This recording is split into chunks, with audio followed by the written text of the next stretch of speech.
A lot of people have told me to check her out. She's another content creator that sort of, I guess, got on the One Piece train around the same time as me, roughly speaking at least. And I know that she covered the manga. I don't think she's seen basically any of the anime. That's my understanding anyway. So let's hear her thoughts. A lot of people say that, you know, she comes from BookTube. So she has a different perspective on a lot of the usual tropes you see in manga and in anime. So that's probably something to note right away. Which, by the way, a very nice bookshelf. I like the bookshelf. All right, let's get right into it. You were probably expecting a Wano Part 2 review this week, and the truth is Wano, especially Part 2, more so than Part 1, is so dense. It is so packed. Oh, so this won't have Wano. So much information that I considered just pushing through so that I could get a review out to you this week, but truthfully, I just don't wanna. I wanna take my time with it. I wanna soak it in. So instead, this week... Meanwhile, I watched, I think I watched like 30 episodes back to back. It was insane. Probably not 30, but a lot. Tier ranking, excluding Wano, because I'm not done with it, and no one is. All of the completed arcs, we are going to talk about how I feel about them, where I would rank them. I didn't make this tier list. It was made by Landon Twit. Thank you, sir. I will link this down in the description if you want to also do your own ranking. I'll open up my complete one. But we are going to talk about what I personally think, how I rank them for how I've enjoyed these arcs so far. A little bit of context if you are new to me.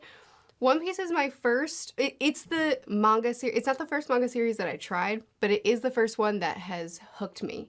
And it's the first one I've fallen in love with. I'm super surprised by this, by the way, because usually, like, someone coming from, like, from BookTube, I would assume stories like Monster would be, like, super easy to get into, because it's basically, like, I've said this before, I think the only reason why Monster is an anime is because they literally could make it a live-action show for whatever reason. I literally do not remember a single trope, you know, a single manga or anime trope in something like Monster. I think there's probably, like, a handful of other series like that. But One Piece being the first one to hook you is certainly odd, for me at least. So I'm really inexperienced with manga. I also have... Especially going into something that is like 1,000 chapters long. Only read through up to Wano one time. The first 3 sagas I've read twice, but everything else has only been read one time, and my memory is terrible, so I probably know less than you, but based off of my first time through One Piece, I definitely know less. Fallen so ridiculously in love with this series, but also this is only my first time through, so probably a lot of the foreshadowing stuff, a lot of the little nuggets that you get on rereads, I haven't gotten to experience yet. So based off of my first time, this has been my favorite thing. I've been following like a bunch of One Piece Twitter people as well, and just like seeing all the things that like 200 chapters, not even 200 chapters back, but like in chapter 200, there's a random person that appears, and now we're into like 1,000 plus, and they appear in the story, and you're like, oh. Time through the series, this is how I rank the arcs. Okay, let's do it. So for the tiers, I have Oda doesn't do bad arcs. Them masterpiece, incredible, great, good, fine, and Oda doesn't do bad arcs. Because truthfully, there's not a single arc that I've read so far that I've just not liked. There are an arc that I didn't like. Let me open up my own tier list, just to make sure that my memory still stands. I don't think I've actively disliked an arc, but there are certainly portions in arcs that are now my favorite that I have actively disliked. I think the latter half of Whole Cake was really, really bad, in my opinion. The whole chase. But the rest of it really made up for it. And I think that's usually the case, to be fair. I think usually we have like very, very highs, and then, you know, an occasional low, if you will. There are some that I've considered fine. I didn't mind reading it. It was okay. But there's nothing that I've read and said, that was a bad arc. You did a bad job, Oda. So we're just not going to use that line. There have been plot points or scenes that I could say I would consider bad, but there has not been a bad arc for me. Yeah, I agree with that. So we're going to start with Romance Dawn, the first arc. And a little bit of context, I really enjoyed the first saga. The first time I read it, having so little experience with manga and having absolutely no idea what this series was going to be or what I was getting into, I still had a great time. I think the first saga is quite good. Really, from the first volume, I had a great time. To be honest with you, I think this is something that with One Piece, I know a lot of people say that like pacing is a problem and everything like that. I don't think pacing is a problem with the anime in the very, very early stages. And honestly, I think One Piece, the early part of it, like, if you watch up until episode 4 is the Luffy flashback. I think it has a very, very strong hook, right? Whereas with Attack on Titan, for example, I've tried getting a few friends into it, but the first couple of episodes are so different tonally from the rest of the series that it sort of works against it. I think One Piece got really lucky in that sense. I think the start is actually really, really strong, and I think the problems with the anime particularly start only post-time skip, really. With this series, I think that it had I don't know about the manga, though. feeling of childlike wonder. I felt like Luffy was the perfect protagonist to introduce me into this silly, kooky, yet so much depth to it world. Luffy, I was able to stand next to him and see the wonder of this world through his eyes. And as he experienced the different places in this world, I felt like I wanted to explore it too with that same level of childlike excitement. And the first time I read through this first saga and these first arcs, I really enjoyed them. The second time through, once I had context and once I had truly fallen in love with the series, was when I appreciated Romance Dawn so much more. It's such a great establishing point. And I think that that's true because me, someone who really didn't know anything about manga, or I didn't even know that I didn't know anything. I still was able to... Imagine not knowing, like, completely anything about manga and reading it from the wrong end. Now, that would be funny. Imagine someone reading One Piece volumes backwards. To sink into it. Like, and what's up with the story? Why is it going backwards? So I think that that alone is a good example of how good this beginning is. But then, once I love Shanks and once I have fallen for so many things,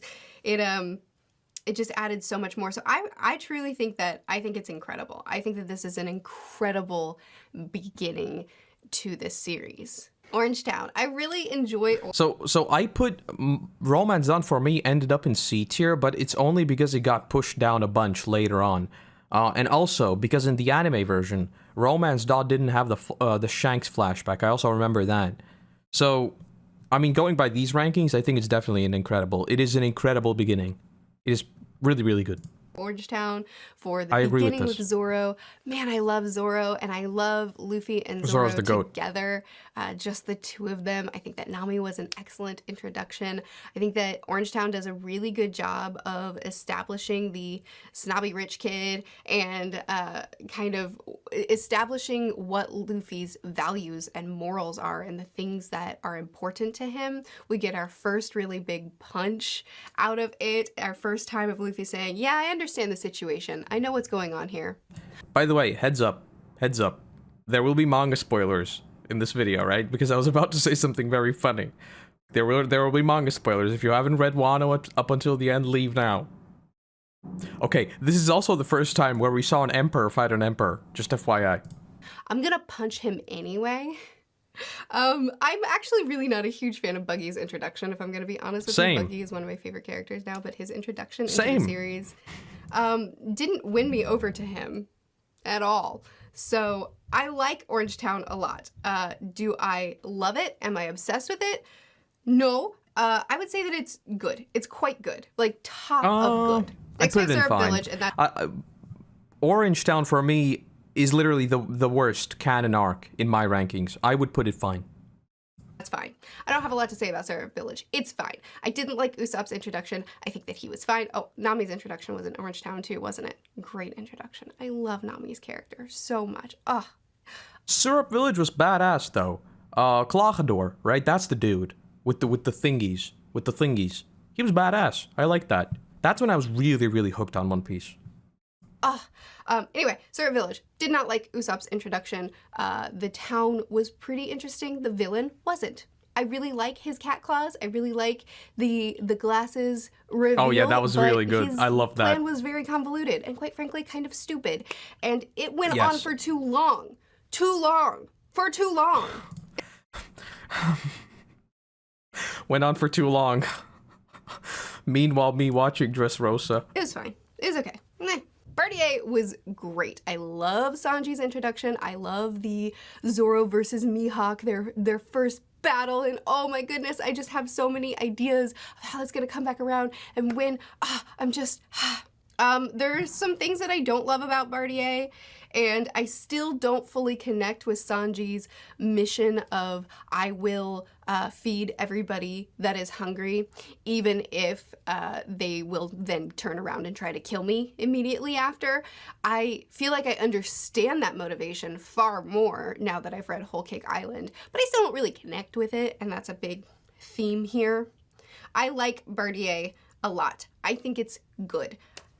I think Baratier was one of those arcs that, for me at least, it was really about the bigger picture.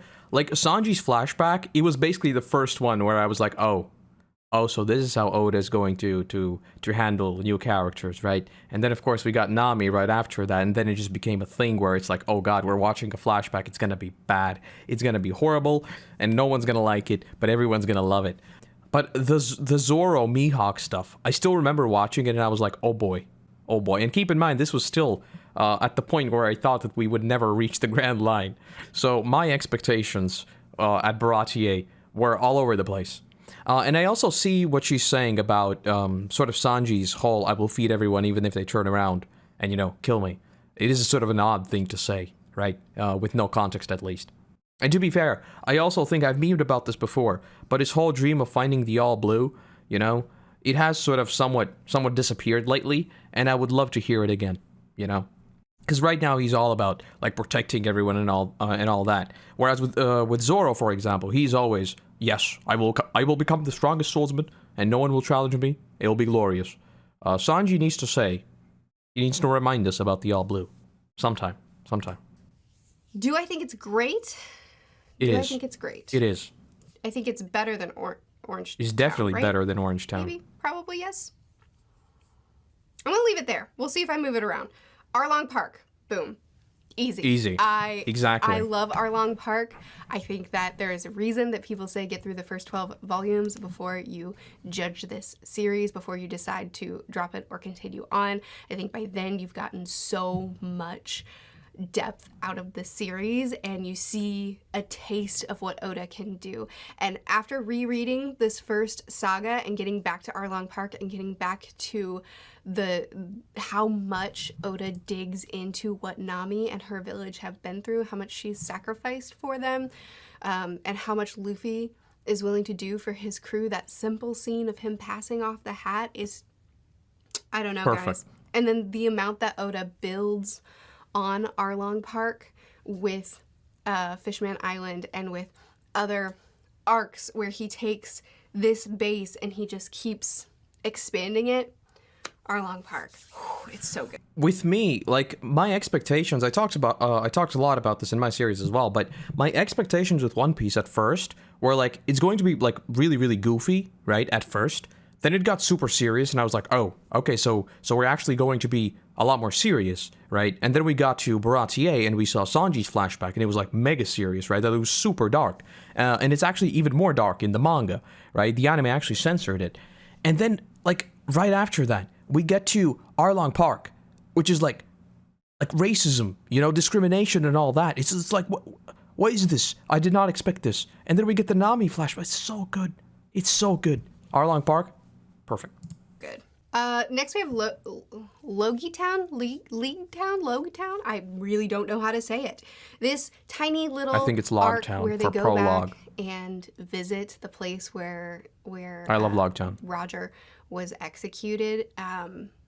One of my favorite panels in the series is here, that one where Luffy is standing in front of the execution stand thing, and it's just quiet. It's just this very simple, empty panel that just feels very quiet, and like I can feel the impact of this moment for Luffy. We meet Dragon there, and I love how that sounds out of context.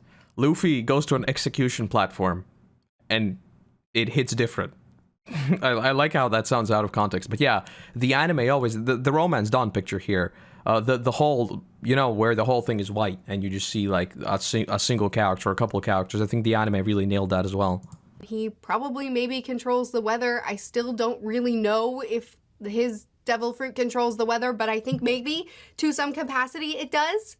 Same. This is the one where we meet Smoker, isn't it? When he says, "I'm sorry my pants ate your ice cream," right? Isn't that it? Oh, what a great introduction to Smoker. Smoker's the best. And a great introduction to the sword chick too, whose name I've forgotten. Kuina. That's her name. That's Kuina. I know we sometimes get her mixed up, but that's Kuina. Merphy Loki getting more and more popular in One Piece community. Oh yeah. Yeah, but whenever I started my series, it was always like, yeah, I'm watching you, someone else, and Merphy was always there. Definitely. Oh, this is a great, you know what? This is a great arc. This is a great arc. Okay. I think I would put Logtown in Incredible. I loved Logtown. Logtown was another one of those, again, I was watching the anime, right? So it flowed right into the filler arc. Yeah, it did. It went into Worship Island, which obviously sort of, I noticed the difference right away. But with Logtown, just how fast the arc played out, I don't know, I loved it. Logtown was great. And Luffy visiting the bar. Oh, that was so good. That was so good. Also, I saw a post about this. Imagine if Smoker was Aka Inu there with the ice cream. Things would have played out much differently. So, Arabasta, forgive me, there's a lot of arcs in this saga that do little things and they kind of cross over a lot. So forgive me if I get the order of things wrong.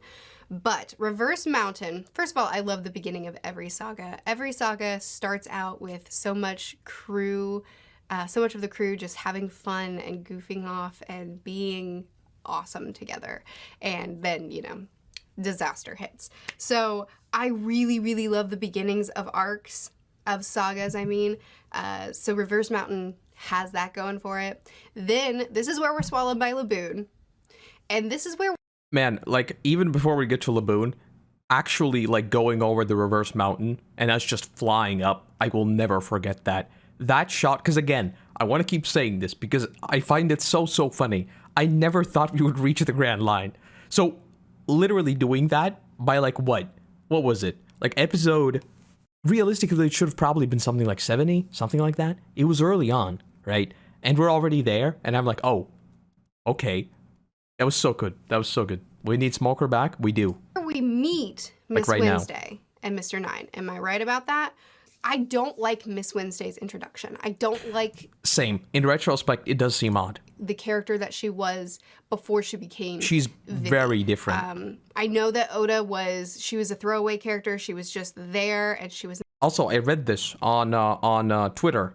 I don't know who they are, but anyway, apparently, and I don't know if this is like 100% true, apparently originally, why Vivi became a princess is because Oda drew her, and then he drew her with her hair down, and she looked like a princess. And apparently she became a princess. That's fun, I guess. It's not going to be Vivi, and then he ended up turning her into the incredible character that we all know and love now. You better know and love her. You better love her. I love Vivi, but I don't like her beginning. I do love Laboon, but his beginning also, you know, it takes time to get the layers of who Laboon is. So I think I might just call Reverse Mountain good. I think that's where I am with it. Whiskey Peak, I think I would put it in the same area. Little Garden, I love and adore. It's an... All right, Whiskey Peak. Whiskey Peak. I know a lot of people have a problem with the Zoro versus Luffy fight. I didn't care about it because it was clearly a joke. I think people took it a little bit too seriously. I don't know. It was obviously very, very dumb, you know? But it is what it is. One that's stuck in a prehistoric era. There are dinosaurs. Also with Whiskey Peak, I remember the Unluckies, and I'm still so mad about that. I remember when we first met the Unluckies, I thought they would be literally the most powerful agents in the entire organization, and would have been like very anticlimactic, not anticlimactic, the complete opposite. It would have been like it would have subverted what you thought, right? That this big dude who can like explode his own boogers or whatever it was, right? And then they would just be these two, it was like a bird was like a bird and something else, right? And they turned out to be the most powerful. I don't know, I love that trope. I wish it would have been true. It wasn't, though. Sanji literally one-shot them. Lush, gorgeous, amazing island. There are... Oh, it's the one, isn't it? When we face off against Mr. 3 and Zoro does the pose. Yeah, yes. And it's the one with the 2 giants that are locked in combat for 100 years. They don't even remember why they're still fighting, but the honor of battle. And this is where Usopp and Luffy, and I think Zoro too, definitely Usopp and Luffy just get it. They just get it, and they're there to help them. Mr. 3 interferes. Oh, it's so good. I love Little Island. I don't necessarily... I think the best part about Little Garden for me was that One Piece turned out to be one of the rare stories where giants are not dumb. It's such a small thing. But literally every single ogre / giant / whatever in most fantasy stories is dumb, right? Like Norse mythology is one of the rare ones I feel like where giants are usually also pretty smart. I think that it's one of the best. Though I did hate Mr. 3 at first. Arcs, but it is so solid and so enjoyable, and I really, really like it. Oh, our tier lists already look very different. Is it before Luke? It's either... No. Where do you belong? Way down. I'm gonna put it here for now. I feel like that feels good to me. So in Little Island... First of all, I think Reverse Mountain is too low, okay? I also think Baratier is too low. I think Little Garden's too high right now. And... Oh man, I don't remember if it's the end of Little Island or the beginning of Drum Island where Vivi makes the choice to derail saving her kingdom from Crocodile or helping Nami. And she makes the choice to help Nami. And because Nami falls sick, right? The reaction of the crew when she makes that choice. We get to know the old lady that Chopper loves so much. We get the backstory of the doctor that he tried to save. We get his speech. There's a lot of goodness here. I don't love Drum Island. I do really, really like it. And when I reread it, there were so many scenes that I appreciated so much. I'm pretty sure, yeah, Drum Island is the one where Luffy and Sanji carry Nami up the mountain. Oh, man. And it's a fun time. I enjoy that. There's some great character moments. That last moment when Luffy is carrying them both up the mountain. I was about to say, I mean, I don't think it was a fun time, really. And he gets to the top. I see what she means. I see what she means. Wow, you know what? Drum Island really is great. Drum Island is... Put it at the back of great. Is it before Little Garden? Should be incredible. Number one reason why Drum Island is incredible, it's a snowy island, right? I think it's the first snowy island we had in the series. Number 2, it is literally the perfect location I described, like literally a couple of arcs before. It's perfect. It's perfect. Garden, Snow plus cherry blossoms, perfection. Every single fantasy game should have that location. Enjoyment level for Little Garden is higher because I'm a child and I just love dinosaurs and forests and prehistoric areas and giants fighting, and it's just fun. But Drum Island has more impactful moments. Little Island, I think, has impactful moments, but not as many as Drum Island. So Drum Island probably deserves to be before Little Garden. But my enjoyment level is Little Garden first. So that's what I should do, right? Arabasta, masterpiece. No. Before, after Arlong, I think I'm going to put it after. Arabasta, for now. We'll see if I change that up. Arabasta is still one of my favorite arcs, easily. There's so much that I love about this arc. I love Crocodile. He's one of my favorite antagonists we have in the series. I love that old man that's hoping for rain and just waiting. Oh, he's one of my favorite characters in the whole series. I love the... Gosh, Oda does so much with the parallels with Luffy and with Croc and with how much symbolism he puts into that fight. That fight, the end of the fight when the rain falls, honestly, like even thinking about it gets me choked up. It's so powerful. Vivi, her entire character is incredible, and that scene at the end with them raising their arms, you know what I'm talking about. It's just, there's so many moments in Arabasta that absolutely floor me, that just hit me exactly right. I think that... I do agree with that. Alabasta has very, very high highs. But for me, Alabasta ended up being moved down, like way down. Like it's below Baratier, it's below Drum Island for me. in terms of the early arcs. It's below Arlong Park for me as well. Alabasta for me, I remember that I think some of it turned out to be anime filler, like the first half of it. Because they were just wandering around the desert, which at first I really liked, right? Because it had that Avatar vibe of us seeing what will happen to this crew when they're put in a very, very tight spot, right? And I just love that character dynamic that develops there, where Luffy drinks the cactus juice. Because, I mean, of course, how can you have a story set in a desert where someone doesn't drink cactus juice? So that was great.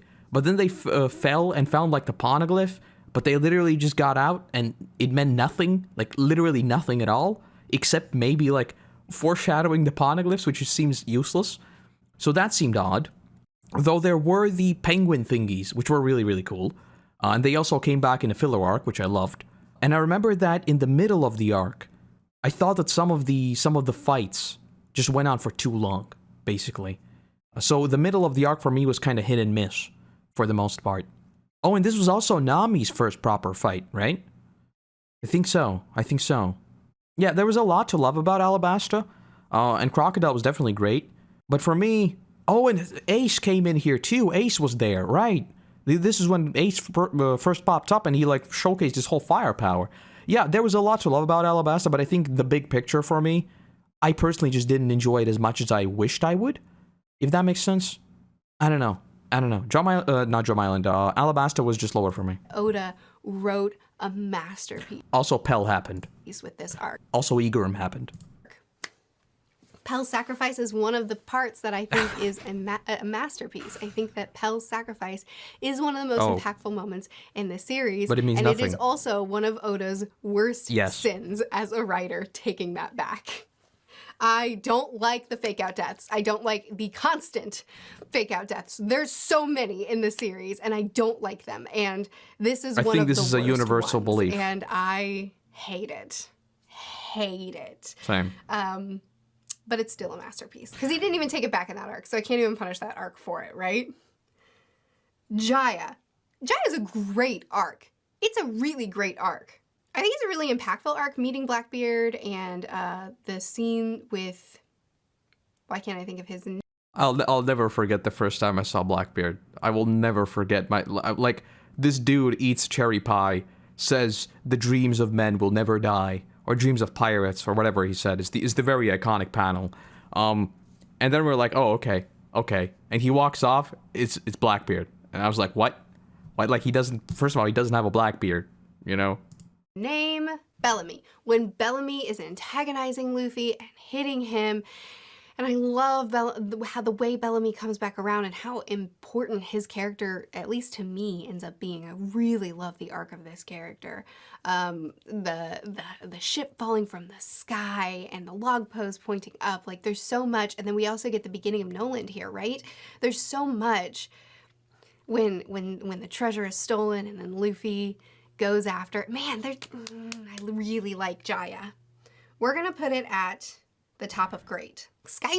Wasn't Jaya also the arc where we saw Doflamingo for the first time?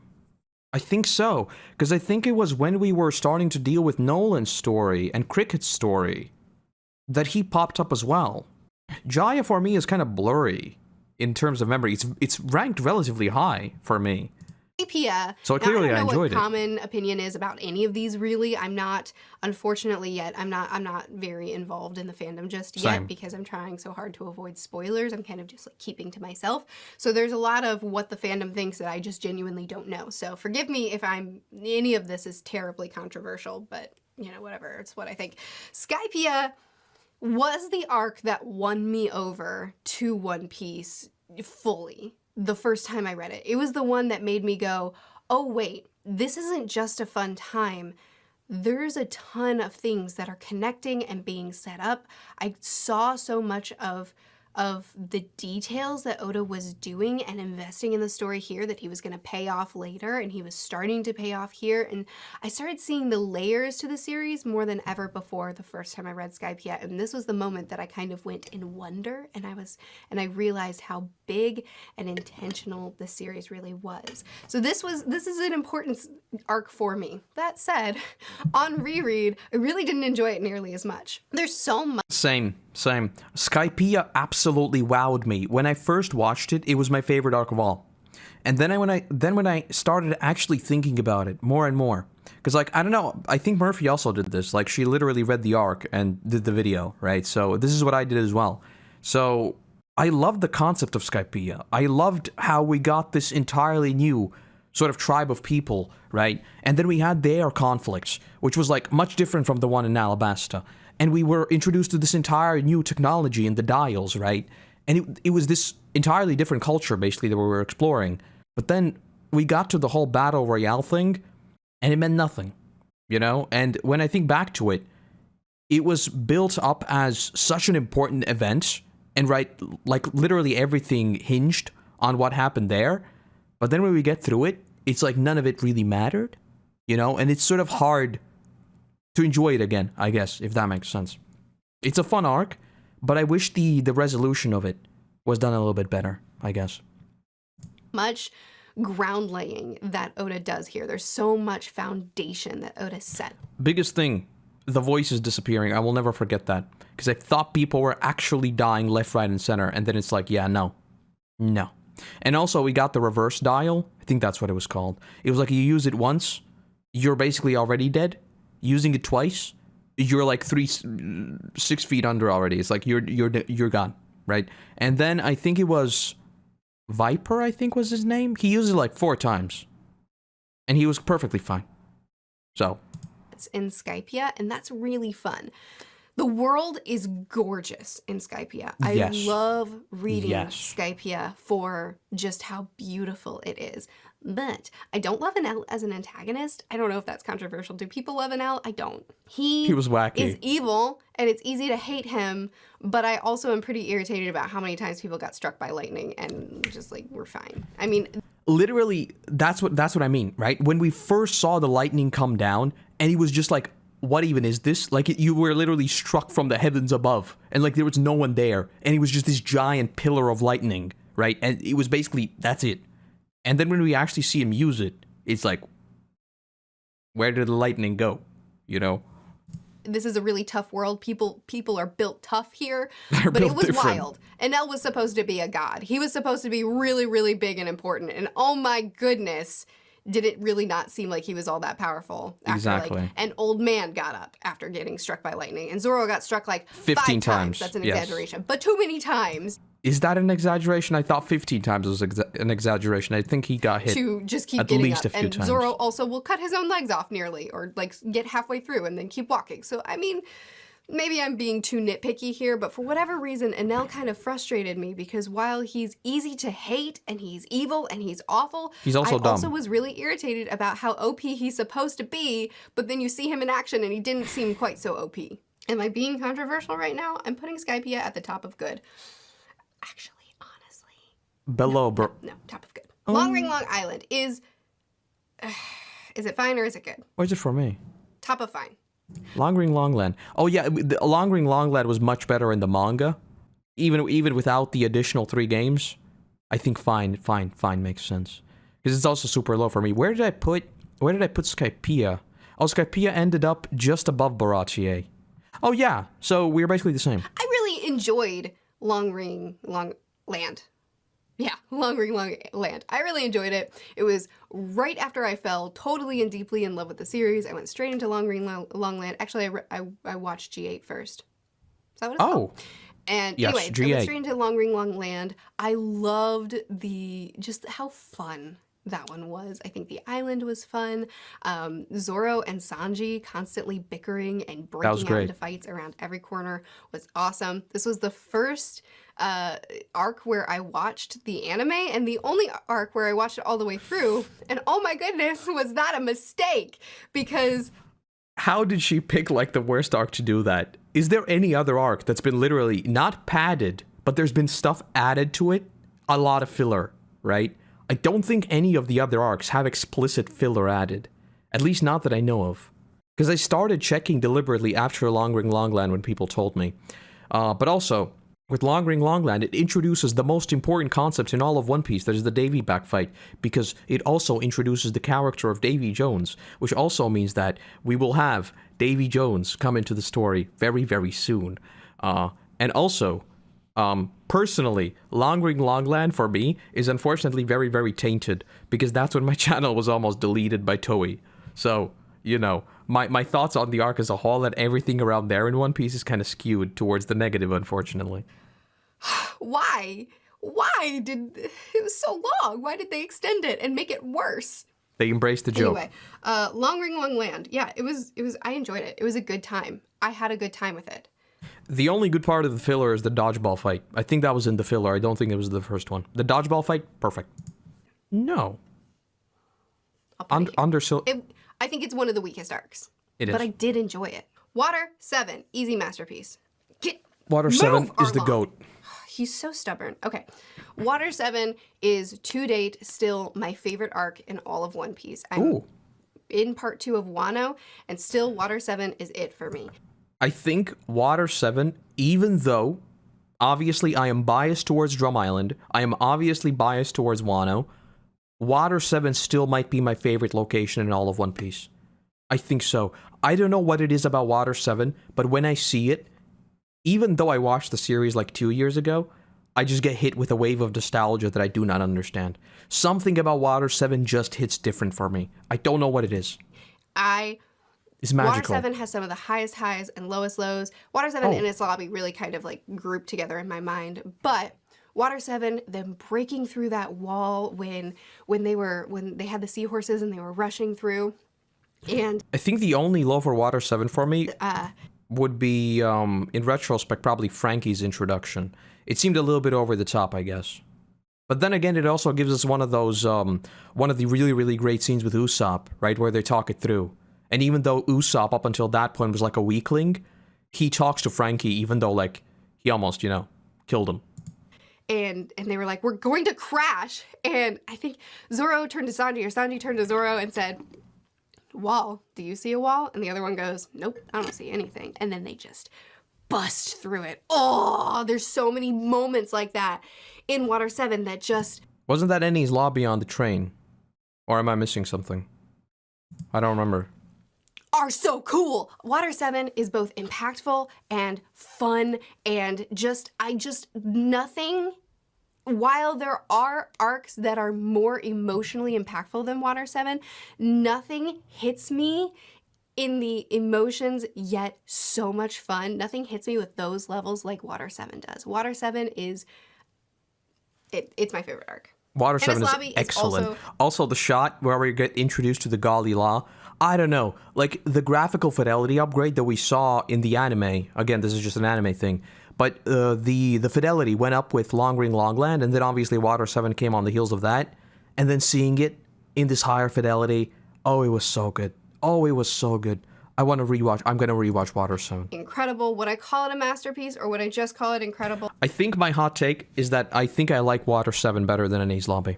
I think that's my hot take. I would honestly say that I like Water 7 a lot more than Ennie's Lobby. Even though a lot of people say that Ennie's Lobby is probably the best arc in One Piece, I would tend to disagree. Even though Robin is literally my top 2 characters. She's interchangeable with Chopper. Well, I think I'm actually... And Ennie's Lobby obviously has her flashback. I'm going to put it in incredible. Oh, I love Ennie's Lobby. Okay.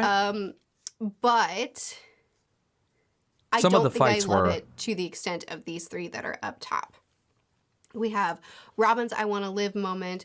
We have a lot of... Is it in Ennie's Lobby that we get the reveal of CP9?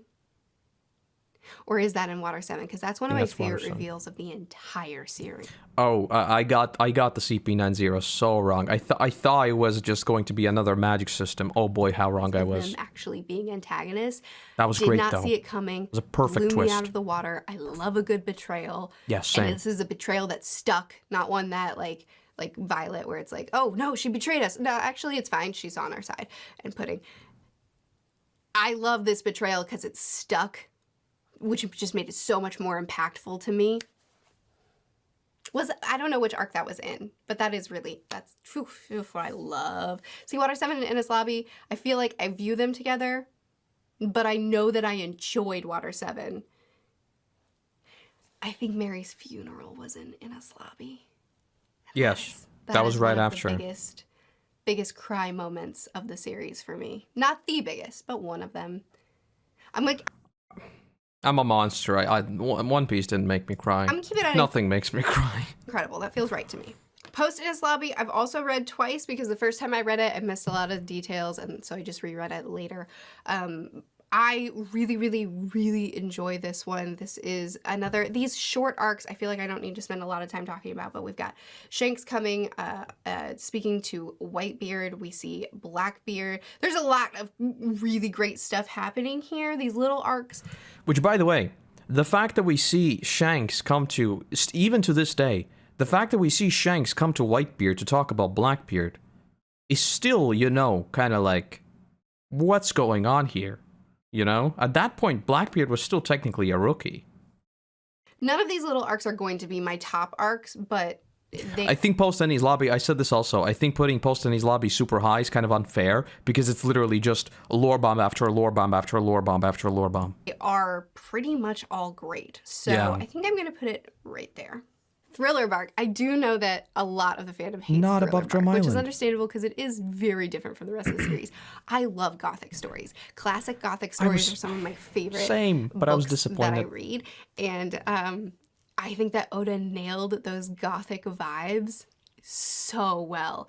I enjoyed it so much. Also, the crew is split up, but this time they're split up with the strong characters and the weak characters, weaker. Am I allowed to say that? I hear power scaling is like a really... Don't do that. Don't do Is it that. fine that I just did that? Did I just do that? I don't really know. The strong characters and the weak characters are separate. You know what? Power scalers, checkmate. You know what? Perona could literally defeat everyone at this point. Hockey still wasn't a thing. Perona could defeat literally everyone on the crew, except Usopp. Usopp's the strongest. No contest. With Thriller Bark, like, she said that he nailed the horror vibe.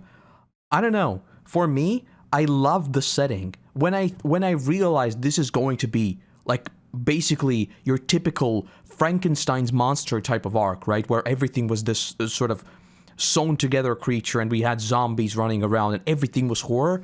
I was super excited, but then it wasn't. At least not in my opinion. Obviously it is still One Piece, right? It's still an anime, it's still gotta be goofy. I don't know, I wish they leaned a little bit further into the horror aspect of it. I don't know how they do it, but Separated, and we get a lot of time of seeing the weak characters having to fend for themselves and being stronger. Oh, I just remembered Ini's Lobby is the bubble scene, isn't it?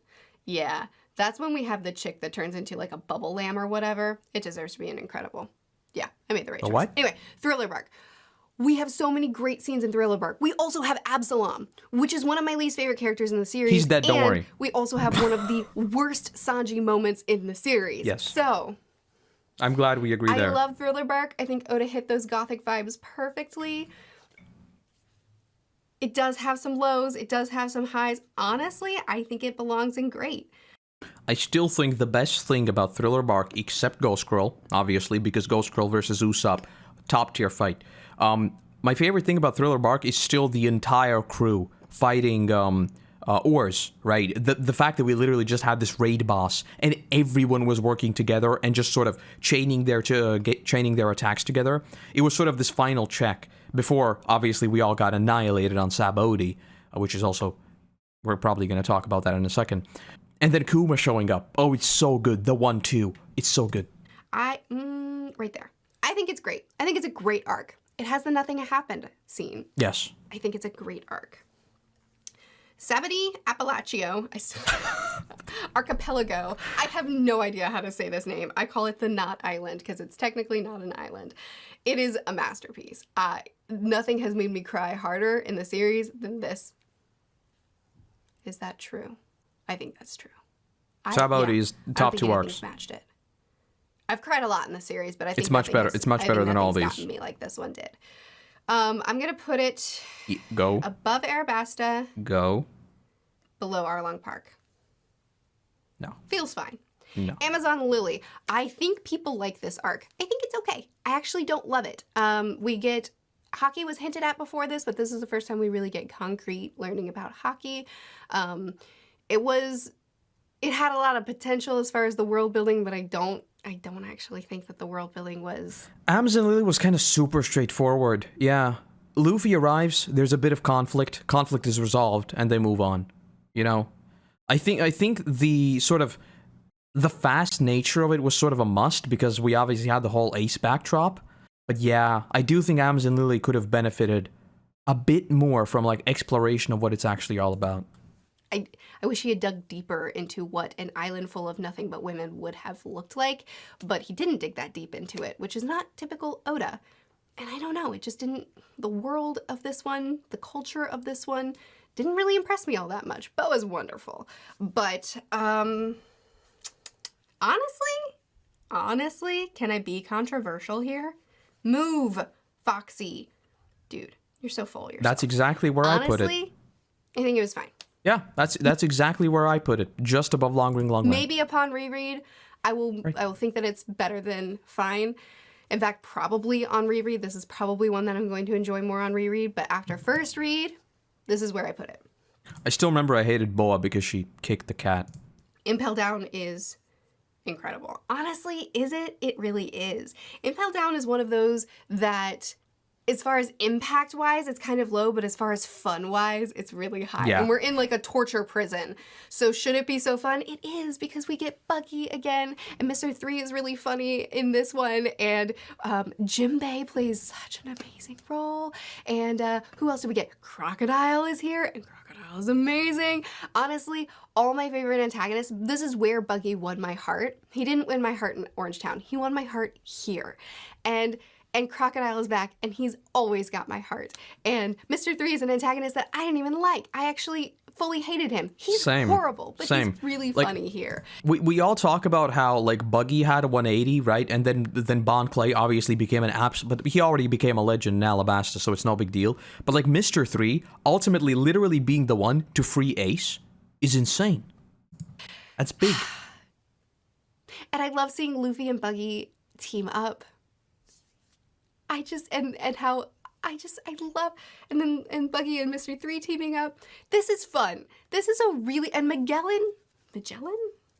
Poison poop guy? He was a great antagonist. Oh, and then we have the Blackbeard moment. Move. Right there. That's good. This arc was incredible. Marineford.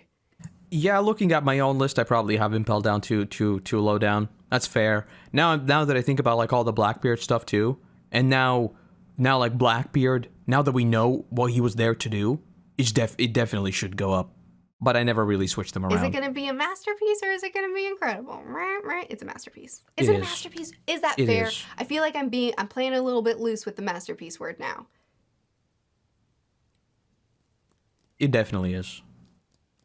I do think the way that Oda handled Ace's death and then Luffy going... The fact that Ace was saved and then died, Oda chose violence.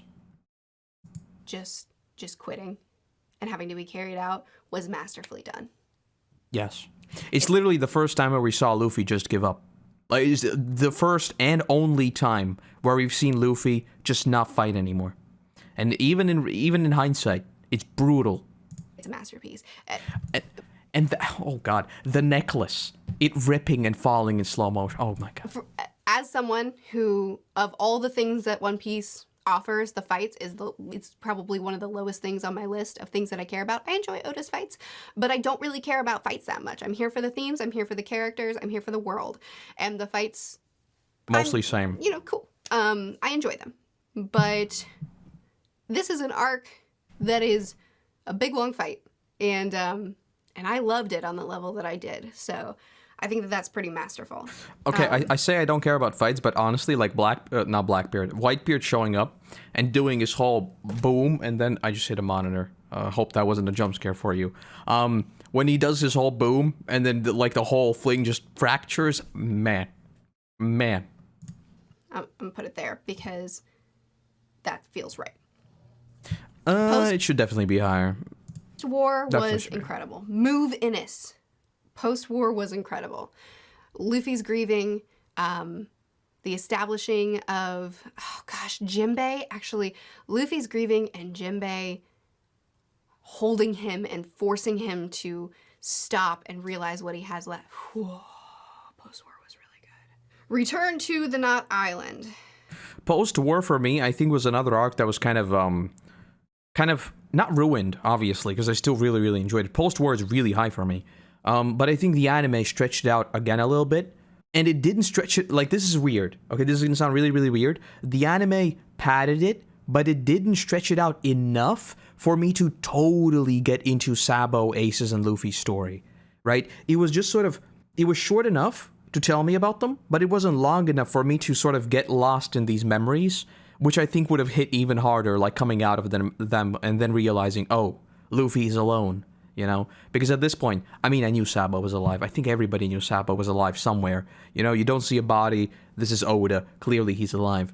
But just coming out of that, and then Luffy's still alone. Oh boy. Oh boy. Also, Return to Sabo is the best arc. It was really great to see the crew come back together. It's the best one. I did really enjoy that. Honestly, I think I'm just gonna... Jaya. Everybody's being very territorial right now. Hold up. Wait a minute. I think Sabaody and Return to Sabaody are two arcs that no other anime that I've ever seen could pull off. I will say that. There are certain things in a lot of anime and in a lot of things I read that I'm like, this is the only time I will read or experience something like this. And Sabaody and then Return to Sabaody is the only time where this duology could be pulled off. And that is why they're the best arcs in One Piece. I will make a video about this. I'm going to put it at the top of great. I really loved it. Now we have Fishman Island, which I know this is controversial because, oh my goodness, did I get comments about how bad my take was, but I don't... Before you hear your take, Fishman Island was great. Fishman Island was too long, but it was great. Also, I think the only problem I had with Fishman Island was because we literally just got the crew together, and then we didn't see much of them. We really focused on Fishman Island and the conflict there, which was cool, but I wish, if we wanted to do that, because the themes of Fishman Island were really good, I just wish we would have done that sometime later on. You know, not like literally right after we got together, and clearly I just wanted to see the crew. You know, like, let's be honest, anything that would go up against reuniting with everyone else, it had a hard time. I don't care. Fishman Island was a masterpiece. Wasn't that good, though. Maybe on a reread, maybe. First time, no. Does that seem right? I'm really struggling with these masterpieces and what order they belong in. I also struggle with that, and that's because all of them are good for very, very different reasons. Marineford, compared to everything else, is clearly, like, much more action-centric, you know, and things like that. There. That feels right. I think that Fishman Island is one of the best deep looks into racism I've seen in fantasy. I think that it's one of the most gorgeous worlds Oda has built to date. Wano is competing for that, though. I think that Hootie does not get enough credit as an antagonist. Hody was great because he was simple. And I will keep saying this. People say Hody was boring. That was the point. That was absolutely the point. Because his beliefs had very, very, very, very, very little standing. That was the point.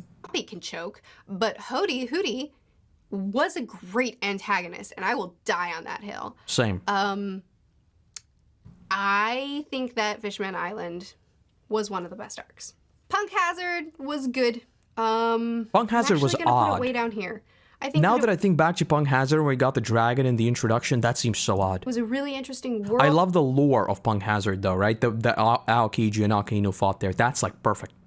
And I think that it was good for setting up a lot of things that are getting paid off here in Wano. But it went on for way too long. Yes. Actually, I'm just going to go ahead and chuck it way over here. It went on for way too long, and it wasn't interesting enough for how many chapters it had. It was good. It was great. Dressrosa was great. This is where the anime comes. Way down there. Comes How up. you doing, Murph? Okay. Hold up. Dressrosa. Wait a minute. No, she was right. Dressrosa was great.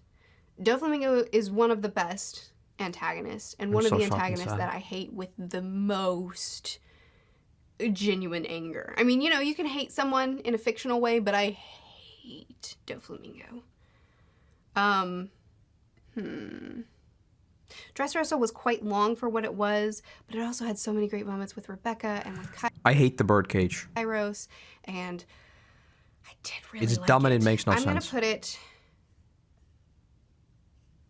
there. That feels good. I feel good about that. Zoe is incredible. Dressrosa.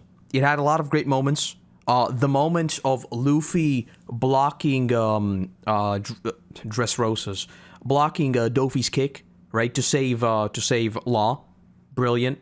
Also, all the Law stuff, brilliant. The latter half of Dressrosa is dumb. I don't like it. The birdcage, I hate it. It seemed so convenient. I didn't like it. Incredible, easily. I did like the fact that literally everybody had to work together, and that's how we saw like Luffy's crew come together, though. That was great. Well, not crew, his Grand Fleet. I don't like the birdcage. I think it's dumb. I think it Even though thematically it works, like Doflamingo is pulling all the strings, right? He's on all sides. Even this little picture, right? Like he's everywhere. I still don't like the birdcage. belongs there, maybe even there. Yeah, I'm gonna do it. It belongs there. Zoe is one of my favorite arcs, for sure. I think it's gorgeous. I love getting to know the minks. Okay, I said this before with the best location. Honestly, the tree on Zoe, I forgot about it. The tree on Zoe might be the single best still in One Piece. I don't know why, but Oda just like look at this random elephant. On top of the random elephant, there are these people who live there. Okay, cool. That's already pretty neat, right? Look at this tree, best tree in all of One Piece. I don't know what it is, but that tree is badass. am someone who doesn't care about talking animals and doesn't need them in my stories, and Oda won me over to the minks completely. And the moment of Razo isn't here, Razo isn't here, Razo isn't here, Razo is safe. Perfect. And here. Perfect. Perfect. One of the top 3 most impactful moments of the series for me. One of the top 3 most gotcha moments. Didn't see it coming. Didn't even cross my mind. Absolutely nothing could have made me think that he was there and that they went through all that to protect him. Same. Holy cow. And the moment that is easily one of the most impactful moments. No, I'm going to leave it there. That feels right. And I think that Zoe is only going to go higher on my list the more I read, because Oh, for sure. Like when we went into Zoe and it was already like this completely foreign land, right? And then we meet the minks and all that. And then after the Raizo moment happens, it just keeps going and we learn everything about like what's to come next. And that's when I was like, oh no, this adventure is coming to a close.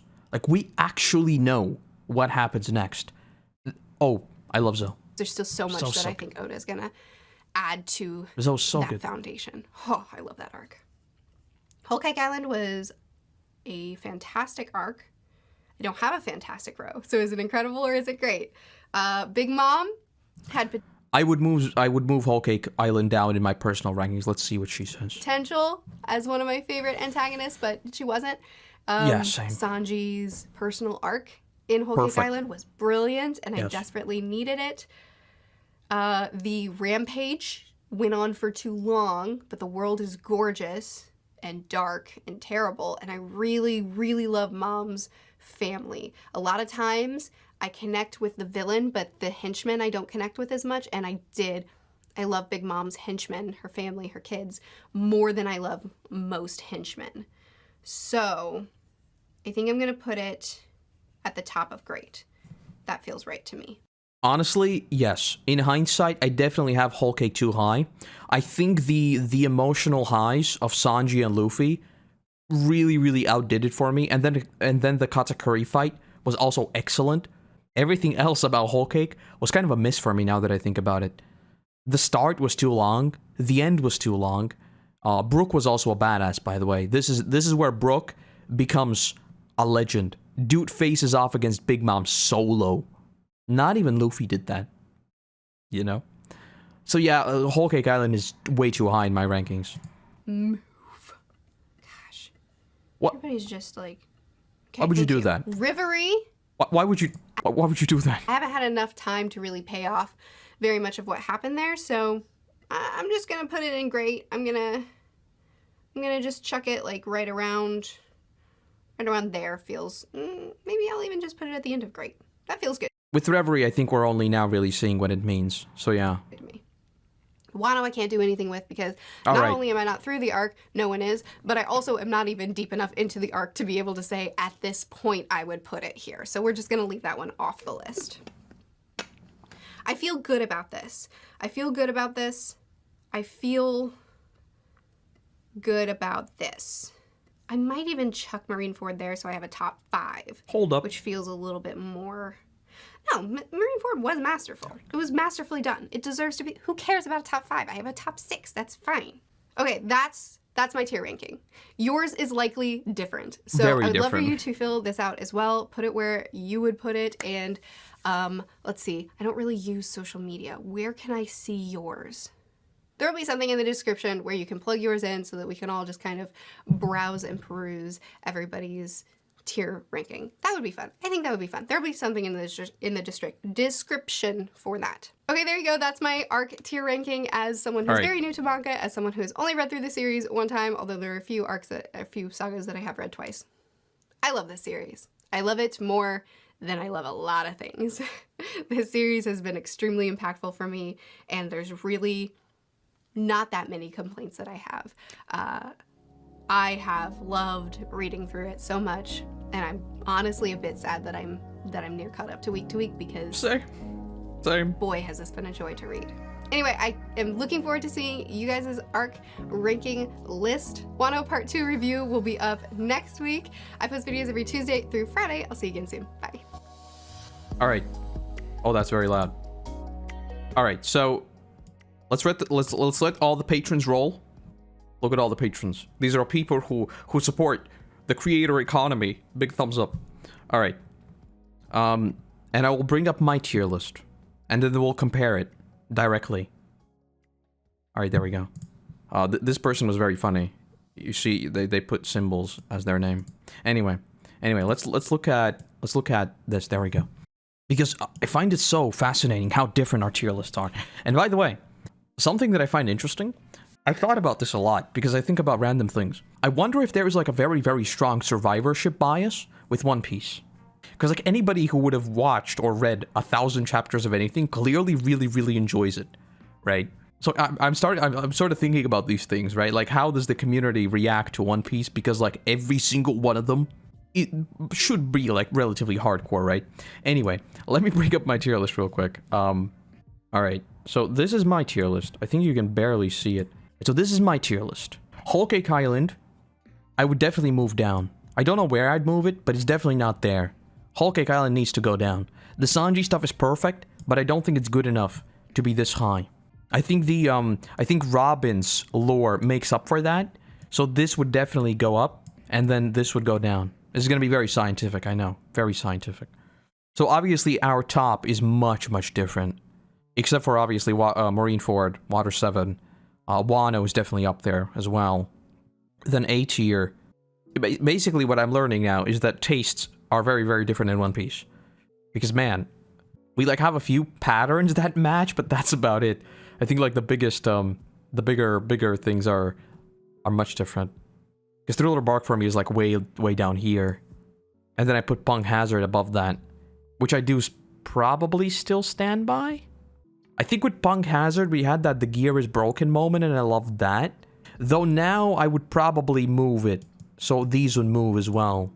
Probably around. I need to do this properly. I need to think about this. This is gonna take a long time. I'm gonna go through my tier list, and I need to do this very, very scientifically. Which, by the way, I didn't realize I didn't move it. I wanted to do this, so this is actually small. But yes, our tier lists are definitely very different. But yeah, it's a great video. It's you know, a wrong opinion if you know what I mean. Water 7, great, but Sabaody and Return to Sabaody is better. Simple as that, really. It's a great video though. It's a great video. I definitely want to watch more of these. It's crazy how many different takes there are on arcs. Because like for me, I think I'm also sort of a rarity in that I don't really care about a lot of the fights. I think the fights are important in terms of just like having the hype there, right? But I will never like power scale or anything like that. I think it's just a waste of time, honestly. The fights for me are just sort of like I sit there and I'm like, yes, this is good. This is a good climax to everything we saw.